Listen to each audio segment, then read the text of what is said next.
230 ans de mariage. 230 ans de mariage entre le bloc communal et le bloc départemental. Les départements fêtent cette année leur 230e anniversaire. Et c'est pas un hasard si aujourd'hui, au-delà du conseil départemental et des conseils départementaux, au-delà des services de l'État et du président de l'Union des maires, il y ait des conseillers régionaux qui soient présents aujourd'hui, qu'il y ait des présidents d'intercommunalités, qu'il y ait des parlementaires, parce que mon boulot, notre boulot collectivement, c'est de faire en sorte qu'on fasse Essonne collectivement, et les parlementaires évidemment jouent un rôle très important dans cette démarche, et je voudrais à nouveau les saluer, leur dire que j'ai grand plaisir à travailler avec chacun d'eux. On a l'occasion de se réunir par-delà la diversité des opinions qui sont les nôtres, mais de se réunir pour échanger sur tous les dossiers du département et pour faire en sorte que notre voix soit entendue à l'échelle nationale. Et je veux les remercier de leurs interventions multiples dans les hémicycles au sein desquels ils siègent pour porter cette voix de l'Essonne. Ils méritent nos remerciements.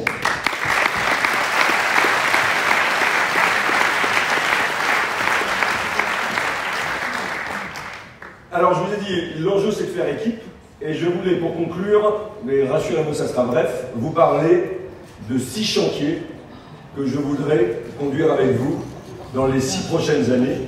6 chantiers, une méthode, un outil. Les 6 chantiers concernent d'abord la transition énergétique. Il y a 3 des chantiers qui concernent la transition énergétique. Le premier chantier concerne la rénovation de l'habitat, et quand je dis la rénovation de l'habitat, c'est l'enjeu de réduire notre empreinte énergétique en Essonne. Nous avons voté au conseil départemental une prime qui n'existe nulle part ailleurs, qui est la prime écologique, qui accorde jusqu'à 2 300 € sans condition de ressources, et maintenant 3 800 € sous condition de ressources. Le deuxième chantier que je voulais aborder avec vous, qui concerne toujours la transition énergétique, c'est celui de l'alimentation. On a une chance extraordinaire en Essonne, je vous l'ai dit en introduction, nous avons quasiment 50% de terres agricoles. Ces terres agricoles, elles sont principalement tournées vers la production céréalière. C'est que nous allons créer une légumerie, c'est-à-dire des outils de transformation qui n'existent plus en Essonne, et nous allons porter cet investissement pour permettre aux agriculteurs d'amener leurs fruits et légumes, qui puissent être transformés dans des légumeries, dans des outils de transformation, et qu'ensuite on ait un outil commun au département et aux communes. Le troisième défi, qui concerne toujours la transition énergétique, c'est celui de l'énergie. Et c'est là où je pense que le conseil départemental est utile, c'est sur la production d'énergie. Nous avons la chance en Essonne d'avoir un sous-sol qui est chaud. 24 000 foyers sont déjà raccordés à la géothermie.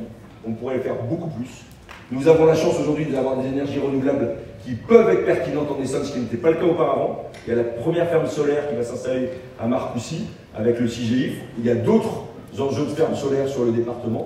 Et là, je crois pertinent que les communes et le département travaillent ensemble pour qu'on produise demain une partie de l'énergie de nos concitoyens en Essonne. Il y a un quatrième chantier qui concerne la révolution numérique, à laquelle monsieur le préfet faisait référence tout à l'heure. Le sujet qui doit nous occuper désormais, c'est plus le déploiement de la fibre, c'est celui des usages que nous faisons à partir de la fibre.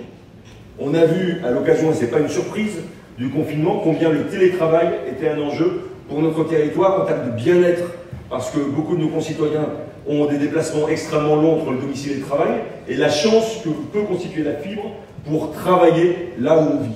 Le cinquième chantier, vous voyez que je vais vite, cher Laure, concerne la prévention des risques. C'est qu'on puisse, dans les années qui viennent, travailler ensemble pour être plus résilients face à des crises. Et qu'on le fasse de 2 façons. D'une part, au travers d'un soutien humain que le conseil départemental peut vous apporter dans la préparation de ces plans de sauvegarde. J'ai constitué à l'échelle du département une direction de la sécurité qui aujourd'hui est capable, non pas d'intervenir sur toutes les communes parce qu'on n'a pas les moyens, mais de vous dire en tout cas comment on a abordé ces sujets-là et de vous accompagner, de vous guider dans la rédaction de vos propres plans de sauvegarde.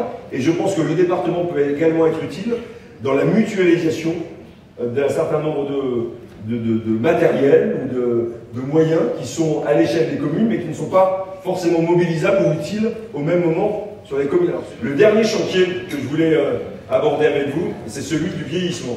J'ai gardé le meilleur pour la fin. Mais c'est vrai que nous sommes le département le plus jeune d'Île-de-France, celui avec la plus forte croissance démographique, mais nous allons être de facto dans les 20 ans qui viennent le département qui va le plus vieillir. On a la chance d'avoir des établissements, et notamment des EHPAD, qui sont performants, qui accueillent dans de très bonnes conditions nos aînés. Donc l'enjeu, c'est de faire en sorte qu'avant la maison de retraite, il y ait une organisation de nos services publics à domicile qui tienne davantage la route et qui soit davantage résiliente.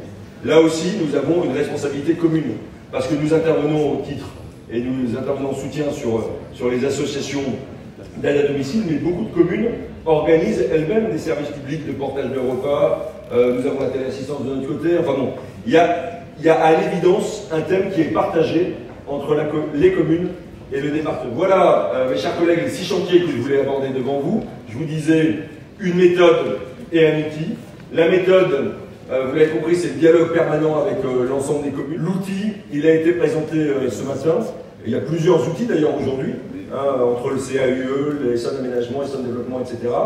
On a la volonté de créer une agence technique départementale. Et donc le sujet, dans les années qui viennent, c'est qu'on puisse, entre les collectivités, créer cette agence qui sera constituée des entités que je citais tout à l'heure, mais que nous soyons en capacité de vous accompagner depuis l'idée municipale, ce qui est marqué dans votre projet, jusqu'à la réalisation, et qu'on puisse vous accompagner dans les études, dans les subventions, dans la réalisation, avec des architectes, avec tous les moyens. Je ne dis pas que ce sera gratuit, mais je dis en revanche qu'on doit être capable de trouver un dispositif accessible financièrement, techniquement pour toutes les communes, pour vous accompagner dans ce dispositif.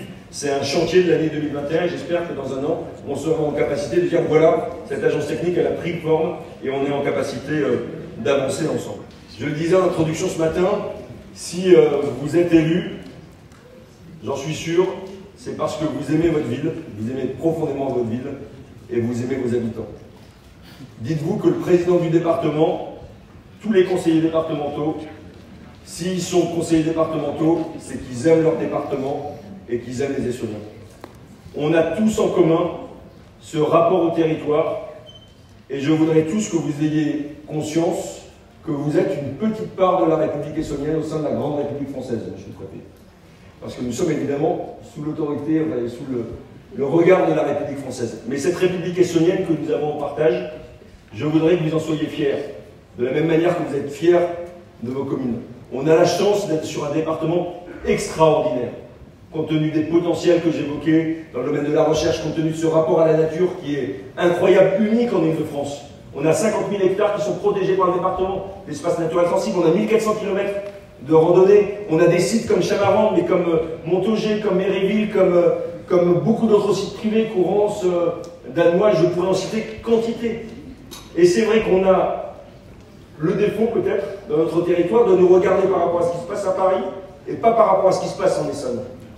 Et je voudrais, c'est le travail qu'on réalise et c'est l'action que je peux vous assurer quotidienne, je voudrais qu'on soit davantage fiers et qu'on s'approprie davantage l'identité de ce territoire. L'Essonne, ce n'est pas un département de banlieue. Je le dis, ça fait marrer des fois monsieur le préfet, la première fois dans ce que je l'ai dit. Non, mais vous n'avez pas entendu, la suite. Lorsque la première fois que j'ai dit que c'était Paris qui était la banlieue de l'Essonne et pas l'Essonne qui était la banlieue de Paris, monsieur le préfet il a fait un petit sourire. Mais maintenant qu'il est parmi nous depuis 2 ans et demi, il partage l'idée que l'Essonne, Paris est la banlieue de l'Essonne. Vous êtes d'accord?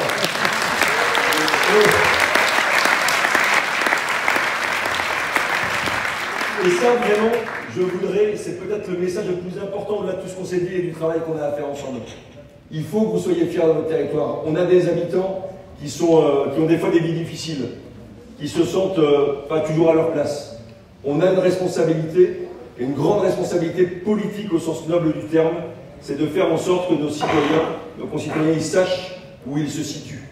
Et que nos concitoyens, ils se disent, voilà, dans la ville dans laquelle j'habite, sur le territoire dans lequel je vis, eh ben, j'ai la chance d'avoir accès à des services publics, à des équipements de qualité, que j'ai la chance d'être entouré, protégé quelque part, parce qu'il y a un besoin de protection au travers des différentes actions que les uns les autres nous conduisons. Et moi, je forme le vœu tout simplement, au-delà des vœux de réussite pour chacun d'entre vous pour ce mandat, je forme le vœu que dans 6 ans, on puisse se dire collectivement qu'on vit mieux en Essonne qu'aujourd'hui. Du fond du cœur, je voudrais vous remercier du travail que nous serons en capacité de réaliser au service de nos concitoyens. Merci à vous tous.